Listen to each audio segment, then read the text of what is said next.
Hello and welcome to the OCVarsity Baseball Dugout Show. I'm your host, Jonathan Khamis, being joined by Steve Fryer. And you told me not to call you Nostradamus anymore because 3 of the top 4 seeds in Division I, Steve Fryer, have been eliminated in these playoffs. The only one left standing actually right here in Fountain Valley. Fountain Valley getting set to take on Santa Margarita. But who could have predicted this? Well, it was crazy first day, John. For the first time in 26 years, 3 divisional top-seeded teams all got beat in the first round. Mater Dei, national #1, Mater Dei lost to Huntington Beach. Then Bonita of Laverne, they lost Division III top seed, and Paraclete, another division's top seed. They all lost in the first round.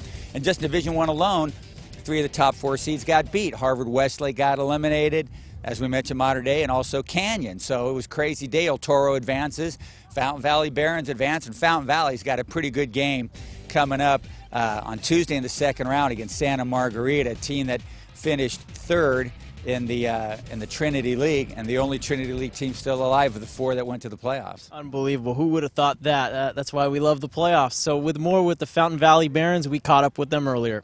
We squeaked by 2 scrimmages earlier on in the year, but they're going to have Canning go for them, and he's one of the better pitchers in the county. Saw him against Mater Dei, and we've seen him a couple times, and we've got our hands full. We're not trying to look into it too much, but I mean, it was obviously pretty cool seeing Huntington beat Mater Dei. I mean, that's Sunset. We've been ranked lower in the rankings on all those Trinity teams, and just a little bit of pride that Huntington knocked them out. I think we're going to play a good game, and we're going to work hard out there, so I think we have a good chance. So it'll be good. Our thanks to the Barons for talking to us earlier, and it's actually their first Sunset League championship since 2002, or at least that's what that sign leads you to believe.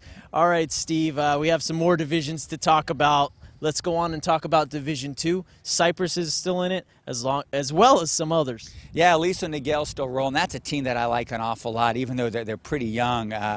You know, a lot of sophomores and juniors that are top guys in that team, but a really good-looking team, too. And if there's a team in that division that's sort of surprised, at least it is to me, is Northwood, coming out of the Pacific Coast League. They've also advanced to the second round. The Timberwolves have. And, you know, that league, the PCL, for the last couple of years was Beckman's league.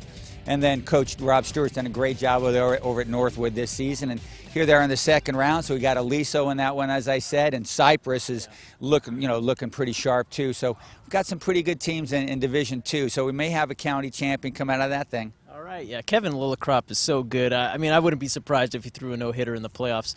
He's that good. All right, Division IV, Steve, I was out there last week in La Habra to watch Sonora play. They steamrolled in that game, and they're looking good. Yeah, Sonora's got a great combination of hitting and pitching. You know, their batting order is about as good as any. And if you take a look at their non-league schedule, they challenged themselves pretty good with their non-league schedule. You know, lost a couple close games and won some close games as well. You know, the single elimination baseball thing is hard. I think baseball is the hardest team championship to win.